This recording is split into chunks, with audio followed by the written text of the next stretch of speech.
સુરતમાં ફરી એકવાર એસઓજી પોલીસને હજીરામાં એસઆર જેટીની બાજુમાં આવેલ દરિયા કિનારેથી 5 કરોડથી વધુની કિંમતનું બિનવારસી અફઘાની ચરસ મળી આવ્યું। સુરતના દરિયાકાંઠેથી વધુ એક વખત બિનવારસી ચરસનો જથ્થો મળી આવ્યો છે। હજીરા વિસ્તારમાંથી ચરસનો જથ્થો મળી આવ્યો છે, જે હાઈ પ્યોરિટી અફઘાની ચરસ હોવાનું સામે આવ્યું છે। કુલ 10.34 કિલોગ્રામ અને તેની કિંમત 5 કરોડથી વધુ હોવાનું પોલીસ તપાસમાં સામે આવ્યું છે। પોલીસ દ્વારા આ પ્રકારના કોઈ પેકેટ્સ કે શંકાસ્પદ ચીજવસ્તુઓ મળી આવે તો કોઈપણ લોભામણી લાલચમાં આવ્યા વિના તુરંત જ પોલીસનો સંપર્ક કરવા લોકોને અપીલ પણ કરવામાં આવી છે। હજીર એસઆર જેટીની બાજુમાં આવેલ રિક્લાઇમેન્ટ એરિયાના દરિયા કિનારેથી આ ચરસનો જથ્થો બિનવારસી હાલતમાં મળી આવ્યો હતો। ચરસના કુલ 7 પેકેટ મળી આવ્યા હતા। આ ચરસનું વજન 10.34 કિલોગ્રામ અને તેની કિંમત 5,01,70,000 છે। આ હાઈ પ્યોરિટી અફઘાની ચરસ હોવાનું સામે આવ્યું છે। સુરત પોલીસ દ્વારા દરિયાકાંઠે વસતા નાગરિકોને તેમજ માછીમારો અને દરિયાકાંઠે ફરવા જતા સહેલાણીઓને અપીલ કરી છે કે આ પ્રકારના કોઈપણ પેકેટ્સ કે શંકાસ્પદ ચીજવસ્તુઓ મળી આવે તો કોઈપણ લોભામણી લાલચમાં આવ્યા વિના તુરંત જ પોલીસનો સંપર્ક કરવો। સુરત પોલીસ કમિશનર અનુપમસિંહ ગહેલોતે જણાવ્યું કે 15 ઓગસ્ટના રોજ અને થોડા દિવસો અગાઉ પણ સુરત શહેરના દરિયાકાંઠેથી 3 કિલોથી વધુ માત્રામાં અફઘાની ચરસના 3 પેકેટ મળ્યા હતા, જેની અંદાજિત કિંમત 1.5 કરોડ જેટલી હતી। જે બાદ આ સમગ્ર વિસ્તારમાં પોલીસની ટીમ અને એસઓજીની ટીમ દ્વારા ડ્રોન કેમેરાની મદદથી આ દરિયાઈ પટ્ટી વિસ્તારમાં સર્વેલન્સ રાખવામાં આવતું હતું। આ દરમિયાન ગતરોજ ફરીથી દરિયાકાંઠા વિસ્તારમાંથી 10 કિલોથી વધારે અફઘાની ચરસના 7 પેકેટ મળી આવ્યા છે, જેની કિંમત 5 કરોડથી વધુ હોવાનું સામે આવ્યું છે। આ ઉપરાંત નવસારીના દરિયાકાંઠેથી પણ અફઘાની ચરસ મળી આવ્યું છે, ત્યારે આ વિસ્તારમાં 3-4 દિવસમાં લગભગ 6.5 કરોડથી વધુનું અફઘાની ચરસ મળી આવ્યું છે, જેને લઈને સુરત શહેરના આ દરિયાકાંઠા વિસ્તારમાં અલગ અલગ ટીમો બનાવીને ડે નાઇટ પેટ્રોલિંગ અને ડ્રોન કેમેરાથી સર્વેલન્સ કરવામાં આવી રહ્યું છે। આ મામલે એટીએસનો પણ સંપર્ક કરવામાં આવ્યો છે અને એટીએસ જે ચરસ પકડ્યું છે અને અન્ય જિલ્લાઓમાંથી પણ જે ચરસ પકડાયું છે તે અંગે સંકલન કરીને આ ચરસ કેવી રીતે આવ્યું એ બાબતે ગુનાઓ ડિટેક્ટ કરવાની તજવીજ ચાલુ છે। ગઈકાલે 15 ઓગસ્ટના દિવસે અને એના પહેલે બી અમુક દિવસ પહેલાં જો એ સુરત શહેરના દરિયાકાંઠા ઉપરથી લગભગ 3 કિલોથી વધુ માત્રામાં અફઘાની ચરસના પેકેટો 3 પેકેટ મળ્યા હતા, જેના લગભગ કિંમત જો 1.5 કરોડ જેટલા હતી। એના પછી જો આ સમગ્ર વિસ્તારમાં જેટલા બી પોલીસના મેરીન પોલીસ અને એસઓજીના ફિશરમેન વોચ ગ્રુપના અમારા સભ્યો છે એના એક્ટિવેટ કરવામાં આવેલ।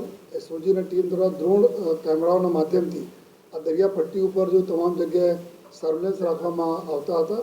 એના અનુસંધાને ગઈકાલે ફરીથી જો ટોટલ 10 કેજીથી વધારે વેટના કુલ 7 પેકેટો જેના કિંમત 5 કરોડથી વધુની કિંમતના અફઘાની ચરસ અમને રિકવર થયા છે દરિયાકાંઠાથી।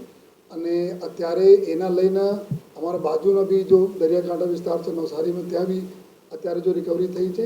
તો આ વિસ્તારમાં જ્યારે એટલા લગભગ 3-4 દિવસમાં 6.5 કરોડથી વધુ પ્રમાણમાં જો અફઘાની ચરસ અહીંયા મળ્યા છે અને એના લઈને અત્યારે સમગ્ર જો દરિયાકાંઠા વિસ્તાર જો શહેર સુરત શહેર વિસ્તારમાં આવે છે એના ઉપર અલગ અલગ ટીમો બનાવીને જો તમામ ડે નાઇટ કન્ટિન્યુઅસ જો પેટ્રોલિંગ અને ડ્રોન કેમેરાઓ દ્વારા ચાલુ છે। અને આ જો અત્યારે જો આપણને પેકેટો મળ્યા છે, અત્યારે જો ફેસલના તરફથી જો આપણને આના કન્ફર્મેશન થયા છે અફઘાની ચરસના, તો સાથોસાથ અમે એટીએસમાં બી કોન્ટેક્ટ કરીને કે એટીએસ જો બી રિકવરી કરી છે અને અન્ય જો અમારા બીજા જિલ્લાઓની પોલીસે જો રિકવરી કરી છે એના સાથે સંકલન લઈને આ કેવી રીતે આવ્યા અને આ ગુનાઓ ડિટેક્ટ કરવાની જો પૂરી કામ જો અત્યારે એસઓજીની ટીમ કરી રહી છે।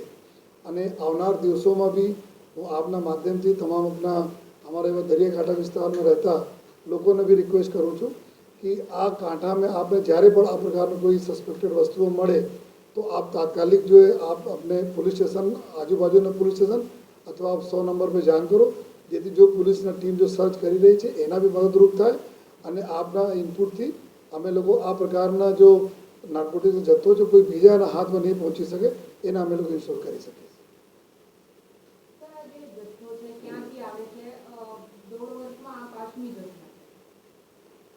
ગયા 2023માં બી લગભગ 3 ગુનાઓ દાખલ થયા હતા, જેમાં એક 7 કરોડ, 6 કરોડ, 8 કરોડ આ પ્રકારના જો એ કર્યું આશરે 19 કરોડ રૂપિયાના મુદ્દામાલ પકડાયા હતા। જો ચાલુ વર્ષે બી લગભગ 6.5 કરોડના પકડાયા। જો તો જનરલી અત્યાર સુધી જે રીતના પેકિંગ છે દરિયામાંથી આવ્યા છે, આ તો વાત પક્કી છે. જો દરિયામાં જો ફ્લોટ કરીને અને કેવી રીતે આવ્યા, કંઈ દરિયાના વચ્ચે કોઈ ડિલિવરી થવાની હતી, ત્યાંથી કોઈ સિક્યુરિટી એજન્સી જોઈને કોઈ ફેંકી દીધા હોય, જો ડ્રિફ્ટ કરતા હોય અહીંયા આવી ગયા છે, તો એને જ બારેમાં જો આપણા નોડલ એજન્સી છે ATS, એના સાથે સંકલન કરીને અત્યારે કામગીરી ચાલુ છે. પરંતુ જે રીતે આપણા બાજુના જિલ્લા નવસારીમાં બી લગભગ ઘણા બધા જો મોટી માત્રામાં ત્યાં બી રિકવર થયા છે. તો ઓર બી આવનાર સમયમાં જ્યારે ચોમાસાનો સમય હોય તો ડ્રિફ્ટ કરીને આપણે શોર ઉપર આવી જવાની શક્યતાઓ પણ વધુ છે. એના માટે અમે થોડા વધારે એલર્ટ બી છે. સાથોસાથ લોકો જ બી અપીલ કરીએ છીએ કોઈ ના મળે તો તાત્કાલિક પોલીસ જાણ કે ના કે પોતે રાખી લેજો. કચ્છ અને સૌરાષ્ટ્રમાં મળ્યા છે પેકેજ ને અહીંયા મળ્યા છે, બધા એક જ છે.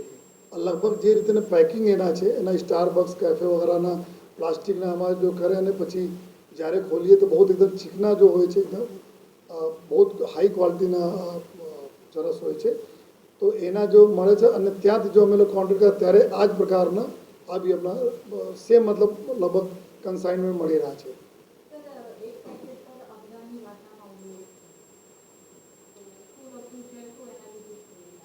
અમે લોકો FSL અને જો બી એના ડિકોડ કરવા માટે કે અરબી ભાષા છે કે કઈ ભાષા છે એના અમે મોકલાય છીએ ત્યાં અત્યારે FSL અને પ્લસ અમારા જો લેંગ્વેજ અમારા કન્વર્ટર હોય છે એના પાસે જોઈએ.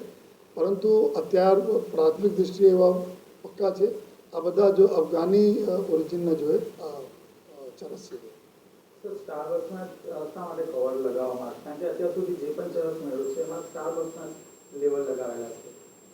જનરલી એક તો એવું થાય છે કે જ્યારે આ લોકો સ્મગલિંગ કરતા હોય કોઈ એજન્સી જેના સર્ચ કરે તો દૂર સુધી જોઈને લાગે કે ભાઈ કંઈક કોફીના કોઈ પેકેટ છે જેના જો ઇમ્પોર્ટ એક્સપોર્ટ થઈ રહ્યા છે, એ એક એના હિસાબથી હોય છે. અને બીજા આ લોકો એના માટે વાપરે છે કે કોઈ પણ સંજોગોમાં એના અંદર પાણી જઈ નહીં શકે છે, તો વોટર ટાઇટ રહે એના માટે આ પ્રકારના આ લોકો જો કોથળીઓ યુઝ કરે છે. એમાં સ્ટારબક્સ જો કેફેના જો પ્લાસ્ટિકના જો કોથળી છે એની ક્વોલિટી બહુ સારી છે.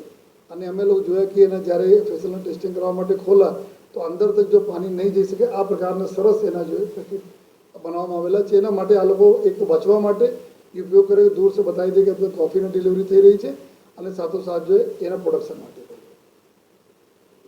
તો દરિયાકાંઠો તો બહુ લાંબો છે, તો સ્પેસિફાઈ હજીરા વિસ્તાર કે નવસારીની પર્ટિક્યુલર વિસ્તાર એ તો અલગ વિસ્તારની વાત છે. તો આપણે એક જ જગ્યાથી મળે છે, સમજી સુરતમાં એક જ વિસ્તારમાંથી મળે છે, તો એની પાછળનું શું હેતુ હોઈ શકે કે આ સ્પેસિફિક જગ્યા પર કઈ રીતે આવે છે? ને આ જનરલી આ અત્યારે જો હજીરામાં જો જેટ્ટી છે SR જેટ્ટી છે એના પાસેથી મળે છે. और જનરલી એવું પણ થાય છે કે દરિયામાં કોઈ ચીજ જો દરિયાના વહાણ આપણે તરફ જો ટાઈટ આ બારિશમાં હોય છે, જો આપણો શોર ઉપર આવે છે જો તો આમાં શક્યતાઓ રહે છે કે અમુક અહીંયા અમુક આગળ નવસારી જતા રહે, અમુક આપણા પહેલે બી થઈ જાય. તો જનરલી જ્યાં જ્યાં જેટ્ટી અને પોર્ટ્સ બને છે તો દરિયાને એવા રહે કે પાણીનો બહાવ તે બાજુ વધારે આવે છે, તો એના સાથે બી ડ્રિફ્ટ થઈને આવવાની શક્યતાઓ વધુ રહે છે.